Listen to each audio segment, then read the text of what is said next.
18/9/2022 के द्वितीय पाली साइंस प्रश्न को देखते हैं। और जैसा कि हम लोग बैक के क्लास में देखे थे ये प्रश्न हम लोग, तो बताएंगे बिना देखे हुए आप लोग फटाफट से, निम्नलिखित में से कौन सूचक की तरह इस्तेमाल नहीं किया जाता है? और क्या क्या इस्तेमाल किया जाता है? मेथिल ऑरेंज और फिनोल्फेथिलीन। ठीक है, तो ये चीज सब आपको यूज किया आता है ना। और मिथाइल ऑरेंज भी आपको क्या आता है, जबकि मूली नहीं किया आता है। तो बताइए, ये प्रश्न आपको तो आता होगा। चलते हैं अगले प्रश्न पर। जब एक न्यूटन, तो बताइए न्यूटन से एक बात पूछने का मन कर रहा है कि न्यूटन किसका मात्रक है? बल का। न्यूटन किसका मात्रक है? बल का है। जब एक न्यूटन का बल किसी 1 kg द्रव्यमान की वस्तु पर लगाया जाता है, तो बताइए द्रव्यमान का मात्रक किलोग्राम। तो वस्तु में कितना त्वरण उत्पन्न हो जाएगा? तो देखिए यहाँ पर त्वरण से भी एक प्रश्न मुझे याद आ रहा है कि त्वरण का मात्रक क्या क्या हो सकता, सॉरी त्वरण का जो मात्रा की है वो क्या क्या हो सकता है बताइए? किलोमीटर प्रति सेकंड, मीटर प्रति सेकंड, सेंटीमीटर प्रति सेकंड। चलिए ये चीज हो सकता है। अब यहाँ पर प्रश्न है, चलिए तो इसके बाद है आपको, ये न्यूमेरिकल है तो न्यूमेरिकल को हम लोग को छोड़ देना है, बस इतना ही याद रखना है। 2-4 क्वेश्चन बना लिए हम लोग, जैसे कि न्यूटन जो है किसका मात्रक है? बल का। अच्छा, द्रव्यमान का मात्रक क्या होता है? त्वरण का मात्रक क्या हो सकता है? किलोमीटर प्रति सेकंड, सेंटीमीटर प्रति सेकंड स्क्वायर। बात समझ में आ रहा है? इसके बाद आगे क्या है? चलिए, एक तत्व जिसकी परमाणु संख्या 15 है। देखिए यहाँ पर एक तत्व है, यहाँ पर इस सब को हटा दीजिए, जिसकी परमाणु संख्या कितना है? 15 है। परमाणु संख्या यदि 15 हो, उसके संबंध में कौन सा कथन सही है? तो देखिए एक सभी बात सही है। जिसका परमाणु संख्या 15 होगा, वह किस वर्ग का तत्व होगा? किस वर्ग का तत्व होगा? देखिए 15 वर्ग का। ठीक है, और उसकी संयोजकता कितनी होगी? 3 होगी। और वह तत्व कौन सा होगा? तो अधातु होगा। यहाँ पर 4 प्रश्न बन रहा है, इसको बढ़िया से देखिए आप लोग। अगर किसी तत्व की परमाणु संख्या 15 होगी, क्या बोले हम, इतना बात बताइए। किसी तत्व का परमाणु संख्या 15 होगी तो वह क्या होगा? धातु या अधातु? पहला बात सीख लीजिए कि वह अधातु होगा।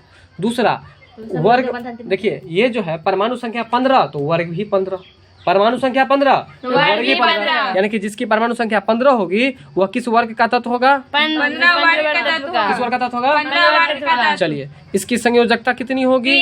3। वह तत्व धातु या अधातु? मेटल या नॉन मेटल? Non metal. बात समझ में आ रहा है?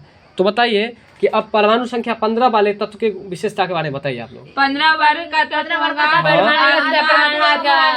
वर्ग भी होगा, धातु होगा और उसकी संयोजकता या आप जो है उसको कह सकते हैं इलेक्ट्रॉनिक विन्यास, संयोजक इलेक्ट्रॉनिक विन्यास भी कहते हैं। तो अंतिम वाला जो तत्व होगा वो आपको क्या हो जाएगा? तो 3 हो जाएगा। ठीक है, तो बताएंगे आप लोग।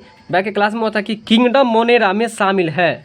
बताइए किंगडम मोनेरा में कौन शामिल है? बैक्टीरिया। किंगडम मोनेरा में आपको शामिल है बैक्टीरिया है।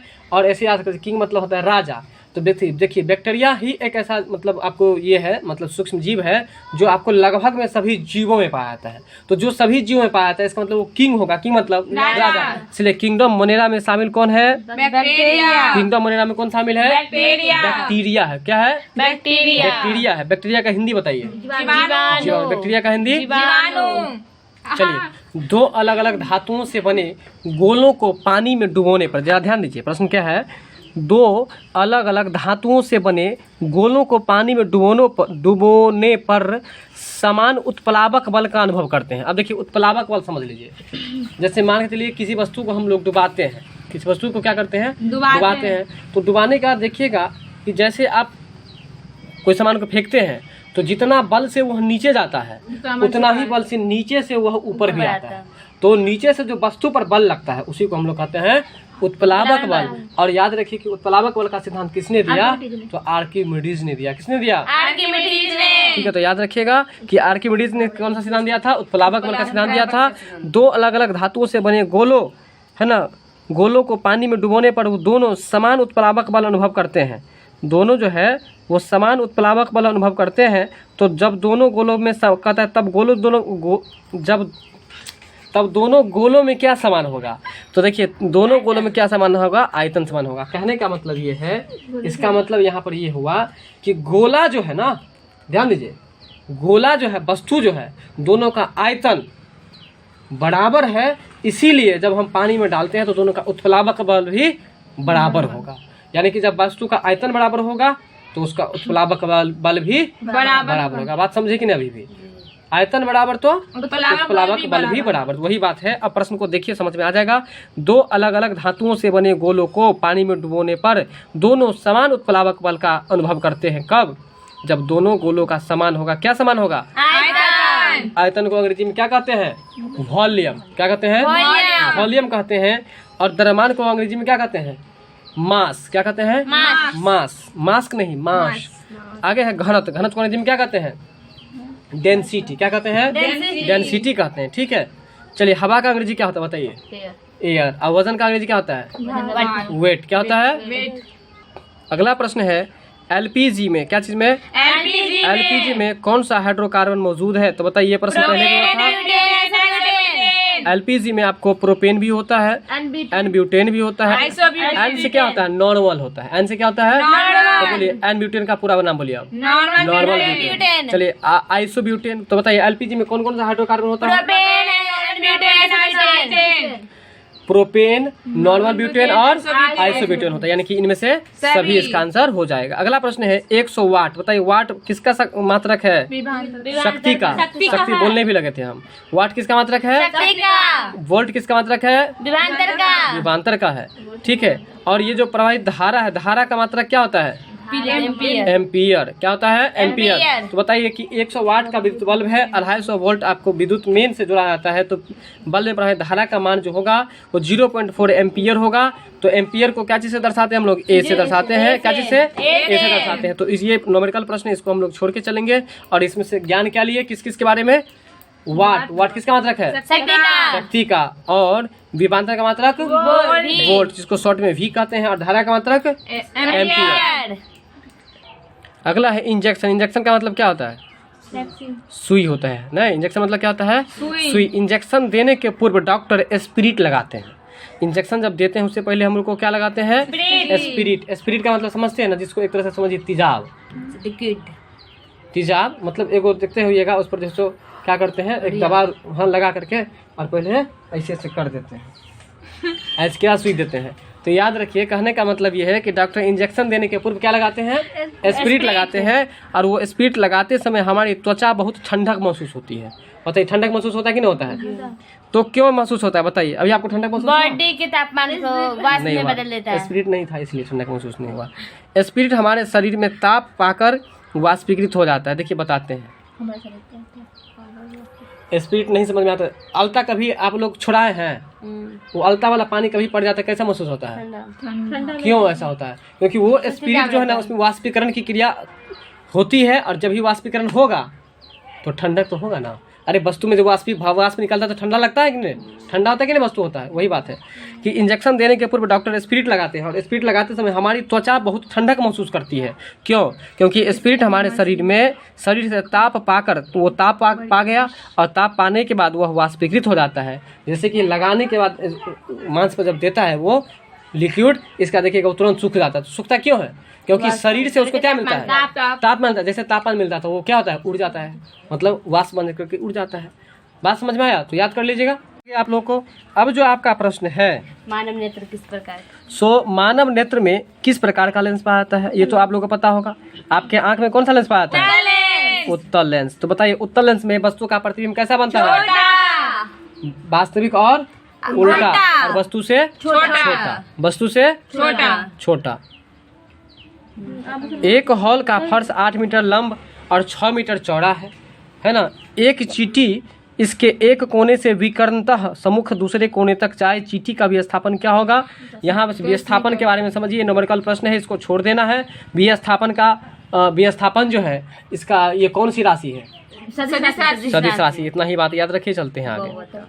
और एक और चीज याद रखिए, दूरी का मात्रक क्या होता है? मीटर। दूरी का मात्रक क्या होता है? समय का मात्रक सेकंड। ताप का मात्रक केल्विन। ताप का मात्रक ज्योति तीव्रता का मात्रक कैंडेला। ज्योति तीव्रता का मात्रक पदार्थ के परिणाम का मात्रक बताइए? मोल होता है। क्या होता है? मोल होता है। चलिए, ओजोन परत में छेद होने के कारण, ध्यान से सुन लीजिए, बहुत अच्छा क्वेश्चन है, पहले पढ़ा दिए हैं। ओजोन परत के बारे में पढ़ा है ना। ओजोन परत में छेद होने के कारण मानव शरीर का कौन सा अंग ज्यादा प्रभावित होगा? पढ़ाए थे कि नहीं पढ़ाए थे बताइए आप लोग। तो शरीर का कौन सा अंग प्रभावित होगा? त्वचा प्रभावित होगा। और बताए थे कि कौन सा बीमारी होगा? त्वचा कैंसर हो जाएगा। ठीक है, तो याद रखिएगा। तो इसलिए ओजोन परत को छेद नहीं होने देना है, हम लोगों को बचा करके रखना है। बात समझ में आ रहा है? तो ओजोन का बताइए सूत्र क्या होगा? तो O3 होगा। और ओजोन किस किरणों को आने से रोकता है? पराबैंगनी किरणों को आने से रोकता है। अगला है मूलांकुर के अलावा, ये प्रश्न आप बताइएगा बिना देखे हुए। मूलांकुर के अलावा है ना, पौधे के किसी अन्य भाग से विकसित होने वाली जड़ें क्या कहलाती है? शासी या अपस्थानिक जड़ कहलाती है। क्या कहलाती है? तो ये प्रश्न भी आप लोगों के लिए रिपीटेशन है ना। चलिए बताएंगे आप लोग कि परमाणु के बाह्यतम कक्षा में, मतलब कि बाहरी कक्षा में उपस्थित इलेक्ट्रॉन की संख्या जो होती है, हम अभी जस्ट ये बात चर्चा किए थे कि संयोजी इलेक्ट्रॉन को हम लोग बाह्यतम कक्षा की परमाणु संख्या भी कहते हैं। तो देखिए परमाणु के बाह्यतम कक्षा मतलब बाहरी कक्षा, यहाँ पर बाहरी कक्षा है ना, तो बाहरी कक्षा में जो इलेक्ट्रॉन की संख्या होती है उसे हम लोग क्या कहते हैं? संयोजी इलेक्ट्रॉन। ये जो 18 है इसको क्या कहेंगे? संयोजी इलेक्ट्रॉन। परमाणु के बाहरी कक्षा में जो इलेक्ट्रॉन होगा उसको क्या कहेंगे? संयोजी इलेक्ट्रॉन कहेंगे। बात समझ गए? चलिए चलते हैं। तो इसको याद रखिएगा आप लोग कि परमाणु के बाहरी कक्षा में जो इलेक्ट्रॉन की संख्या होती है उसको हम लोग क्या कहते हैं? संयोजी इलेक्ट्रॉन कहते हैं। क्या कहते हैं? संयोजी इलेक्ट्रॉन कहते हैं।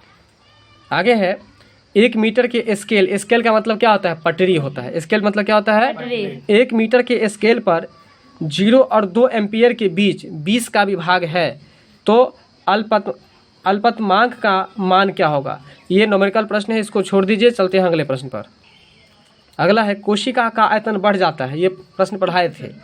तो अगर बाहरी विलयन क्या हो? हाइपोटोनिक हो। या इसमें पढ़ाए थे कि जब कोशिका का आयतन बढ़ जाता है तो उसे हम लोग क्या कहते हैं? हाइपोटोनिक कहते हैं। यही प्रश्न फिर से रिपीट आया, दूसरा तरीका से आया है। ठीक है। अगला है पौधों के नस्लों में सुधार करने का लक्ष्य क्या है? पौधों जो होता है उसके नस्ल में सुधार करने का लक्ष्य है उपयुक्त सभी यानी कि रोग मुक्त प्रजातियां, अधिक उपज देने वाली प्रजातियां और शीघ्र परिपक्व होने वाली प्रजातियां। और ये भी प्रश्न क्या है? रिपीट है। ठीक है, तो आप पीछे क्लास में देख लेंगे विशेष बात क्या कहें। अगला है प्रोकैरियोटिक जीनोम में होता है। क्या है? प्रोकैरियोटिक जीनोम में होता है तो आपको हिस्टोन के बिना डीएनए होता है। प्रोकैरियोटिक जीनोम में क्या होता है? हिस्टोन के बिना डीएनए। हिस्टोन के बिना डीएनए। हिस्टोन के बिना डीएनए होता है। प्रोकैरियोटिक जीनोम में क्या होता है? तो हिस्टोन के बिना डीएनए होता है। ठीक है, इस प्रश्न को भी आप लोग याद रखेंगे। अगला है स्ट्रेटम जर्मिनेटिव किस प्रकार का उपकला का उदाहरण है? तो बताइए। यह है स्तंभकार उपकला का उदाहरण। किसका उदाहरण है? स्ट्रेटम जर्मिनेटिव किस प्रकार की उपकला का उदाहरण है? स्तंभकार उपकला का उदाहरण है। और इसके बाद जो आपको अगला प्रश्न है, अगला है निम्नलिखित में से कौन सा जीवाश्म ऊर्जा है? कोयला। ठीक है, तो जीवाश्म ऊर्जा के अंतर्गत जो है सो कोयला है। कैसे है सो समझ लीजिए। जीवाश्म का मतलब क्या होता है? लाखों करोड़ों वर्ष पूर्व जो है आपको है ना धरती पर जो है सो आपत्ति आने के बाद, विपदा आने के बाद, आपदा आने के बाद है ना पेड़ पौधे सब, जीव जंतु सब जो है सो मिट्टी के अंदर में धंस गया। और वह फिर लाखों करोड़ों वर्ष के बाद जो हम लोग खुदाई करते हैं, उत्खनन करते हैं, उसके बाद हम लोग देखते हैं कि उसमें से जो वस्तु निकलता है तो वह वस्तु एकदम कोयला के जैसा काला निकलता है। तो वही उसी को हम लोग जीवाश्म कहते हैं। ठीक है, तो जीवाश्म का कह रहा है उदाहरण कौन सा है? तो देखिए ये कोयला जो है वो जीवाश्म ऊर्जा का उदाहरण है कि नहीं है? और आज का हमारा लास्ट प्रश्न है कि एड्स एक घातक बीमारी है जो किसके द्वारा होता है? विषाणु के द्वारा होता है। ठीक है, जो एक विषाणु लगा दिया है डायरेक्ट विषाणु लगाइए। ठीक है, तो प्रश्न आज का इतना ही था। मिलते हैं हम लोग अगले वीडियो में। वीडियो अच्छी लगी हो तो लाइक शेयर सब्सक्राइब जरूर कीजिए।